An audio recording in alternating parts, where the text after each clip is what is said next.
Hello, children. This is Benjamin, and I'm very pleased to be back with you. I did say, you might remember last time, that I felt we were ready for something a bit different, a bit more serious, but still a lot of fun. And what I have for you today is a book of stories by one of this country's most well-known authors, who lived over 100 years ago, called Oscar Wilde. And this is Oscar Wilde, Stories for Children, illustrated by Charles Robertson. Now, this book was published in 2013 by the O'Brien Press in Dublin. And to give you a little idea about Stories for Children by Oscar Wilde, we have 3 magical tales by Oscar Wilde that sparkle with wit and enchantment. They are The Happy Prince, The Nightingale and the Rose, The Selfish Giant. So this is a beautiful edition featuring the original illustrations, Charles Robertson's vibrant and evocative watercolor and line drawings. This is a timeless treasure for the whole family to enjoy. And these are the type of illustrations he does. So I think that sounds a lot of fun. And yes, there's 3 stories. I'm going to do them one by one, and I'm going to do them in different parts, so we'll have lots of episodes to enjoy together. So if you're ready, I think we can do the first part of today's story, which is The Happy Prince.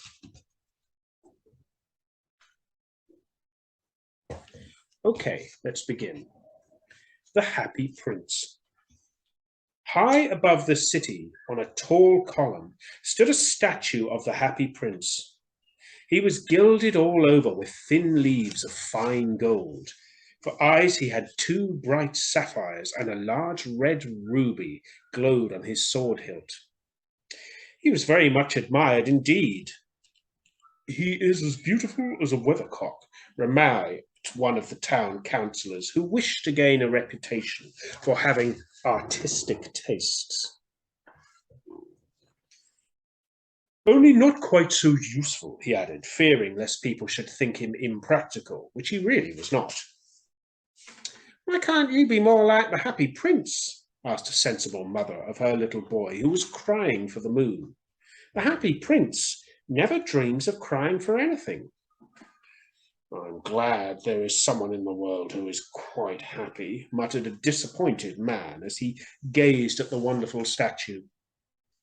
"He looks just like an angel," said the charity children, as they came out of the cathedral in their bright scarlet cloaks and their clean white pinafores. "How do you know?" said the mathematical master. "You have never seen one." "Ah, but we have in our dreams," answered the children, and the mathematical master frowned and looked very severe, for he did not approve of children dreaming. One night there flew over the city a little swallow. His friends had gone away to Egypt 6 weeks before, but he had stayed behind, for he was in love with the most beautiful reed. He had met her early in the spring as he was flying down the river after a big yellow moth, and he had been so attracted to her slender waist that he had stopped to talk to her. "Shall I love you?" asked the swallow, who liked to come to the point at once, and the reed made him a low bow. So he flew round and round her, touching the water with his wings and making silver ripples. This was his courtship, and it lasted all through the summer. "It is a ridiculous attachment," twittered the other swallows. "She has no money and far too many relations." And indeed, the river was quite full of reeds. Then when the autumn came, they all flew away. After they had gone, he felt lonely and began to tire of his lady love. "She has no conversation," he said, "and I'm afraid she is a coquette, when she's always flirting with the wind. And certainly whenever the wind blew, the reed made the most graceful curtsies. I admit that she is domestic," he continued, "but I love travelling, and my wife consequently should love travelling too. Will you come away with me?" he said finally to her. But the reed shook her head. She was so attached to her home. You have been trifling with me, he cried. I am off to the pyramids. Goodbye. And he flew away.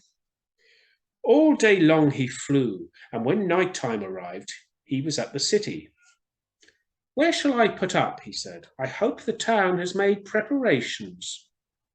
Then he saw the statue on the tall column. I will put up there, he cried. It is a fine position with plenty of fresh air. So he alighted just between the feet of the happy prince. I have a golden bedroom, he said softly to himself, as he looked around, and he prepared to go to sleep. But just as he was putting his head under the wing, a large drop of water fell on him. What a curious thing, he cried. There is not a cloud in the sky. The stars are quite clear and bright, and yet it is raining. The climate in the north of Europe is really dreadful.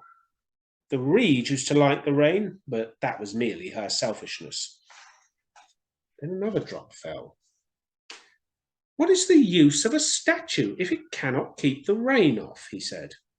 I must look for a good chimney pot, and he determined to fly away.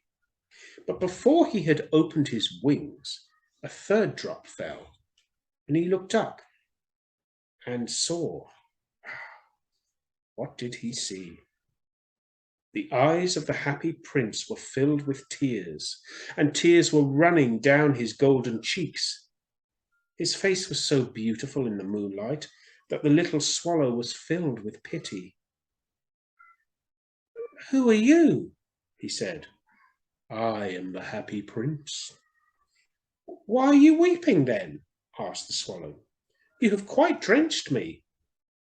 When I was alive and had a human heart, answered the statue, I did not know what tears were, for I lived in the palace of Sans Souci, where sorrow is not allowed to enter. In the daytime I played with my companions in the garden, and in the evening I led the dance in the great hall. There's the palace of Sans Souci. That's where he lived all his life. Round the garden ran a very lofty wall, but I never cared to ask what was beyond it. Everything about me was so beautiful.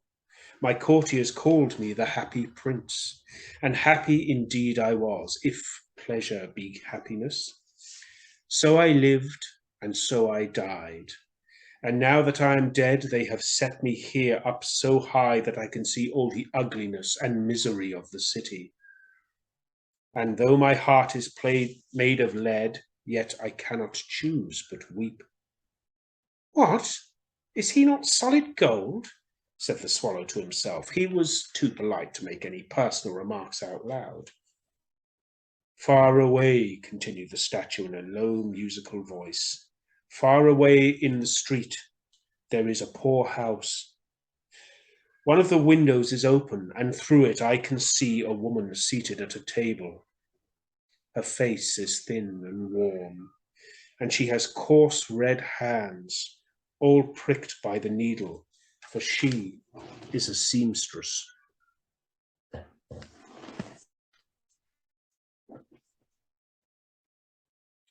She is embroidering passion flowers on a satin gown for the loveliest of the Queen's maids of honour to wear at the next court ball. In a bed in the corner of the room, her little boy is lying ill. He has a fever and is asking for oranges. His mother has nothing to give him but river water, so he is crying.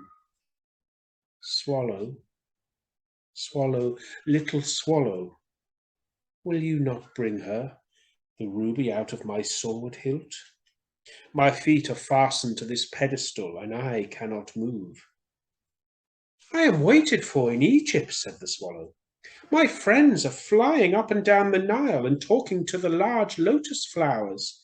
Soon they will go to sleep in the tomb of the great king. The king is there himself in his painted coffin. He is wrapped in yellow linen and embalmed in spices. Round his neck is a chain of pale green jade, and his hands are like withered leaves.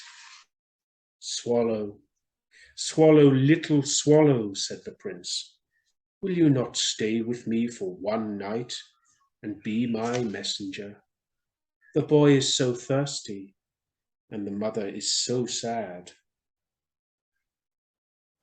"I don't think I like little boys," answered the swallow. "Last summer, when I was staying on the river, there were two rude boys, the miller's sons, who were always throwing stones at me. They never hit me, of course. We swallows fly far too well, and besides, I come from a family famous for its agility. But still, it was a mark of disrespect." But the happy prince looked so sad that the little swallow was sorry. "It is very cold here," he said, "but I will stay with you for one night and be your messenger." "Thank you, little swallow," said the prince. So the swallow picked out the great ruby from the prince's sword and flew away with it in his beak over to the roofs of the town. He passed by the cathedral tower where the white marble angels were sculptured. He passed by the palace and heard the sound of dancing. A beautiful girl came out on the balcony with her lover. "How wonderful the stars are," he said to her, "and how wonderful is the power of love." "I hope my dress will be ready in time for the state ball," she answered. "I have ordered passion flowers to be embroidered on it, but the seamstress is so lazy." Then he passed over this river and saw the lanterns hanging to the masts of the ships. He passed over the ghetto, and he saw the old Jews bargaining with one another and weighing out money in copper scales.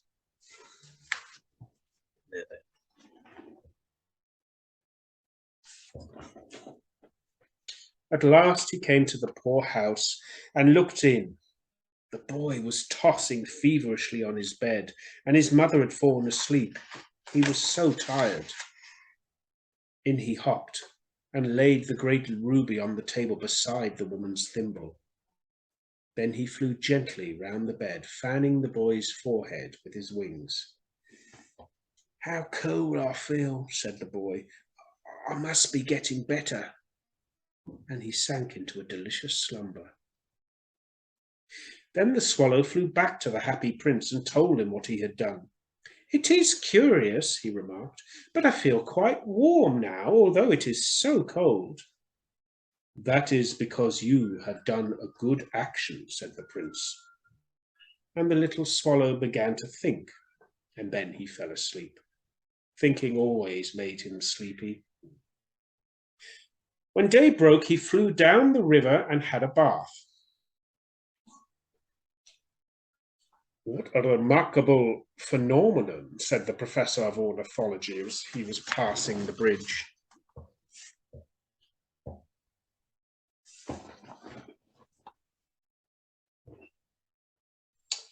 "A swallow in winter," and he wrote a long letter about it in the local newspaper.